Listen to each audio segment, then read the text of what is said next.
Kurnool assembly సీటును స్థానికులకే కేటాయించాలని Congress party minority రాష్ట్ర ఉపాధ్యక్షుడు మున్నా కోరారు. కర్నూలు నగరంలోని మొన్న విలేకరులతో మాట్లాడుతూ కొందరు వ్యక్తులు కర్నూలు కాంగ్రెస్ అసెంబ్లీ టికెట్ తనకే వస్తుందని ప్రచారం చేసుకోవడం సరికాదని మున్నా ఆగ్రహం వ్యక్తం చేశారు.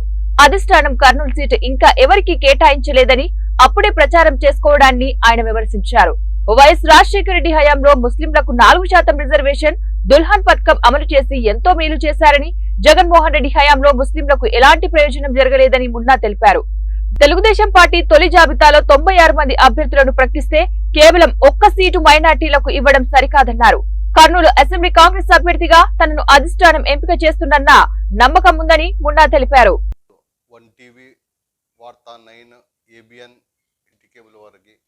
నమస్కారం తెలుపుకుంటున్నానండి. ముఖ్యంగా మనకు తెలుగుదేశం పార్టీ ఏదైతే ఉందో ఆ పార్టీ మొత్తం రాష్ట్రంలో 96 సీట్ల వరకు ప్రకటించింది.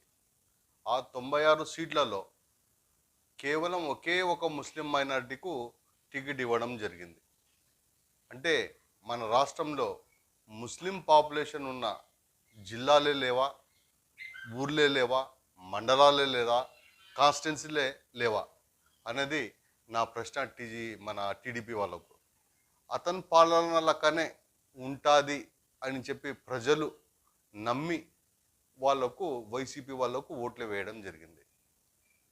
ఓట్లు వేసిన తర్వాత మాట తప్పని మడమ తిప్పని గౌరవనీయులు chief minister of Andhra Pradesh Jaganmohan Reddy గారు ఒక్క మాట కానీ రాజశేఖర రెడ్డి చేసినట్టు ఒక్క పాలన కానీ చేయలేదు. దుల్హన్ స్కీమ్ ఇంతవరకు రాలేదు. మైనార్టీ ఫైనాన్స్ కార్పొరేషన్ ఒక్క ముస్లిం యువకుడు కానీ మైనార్టీ యువకులు కానీ ఒక్క పైసా రుణం రాలేదు.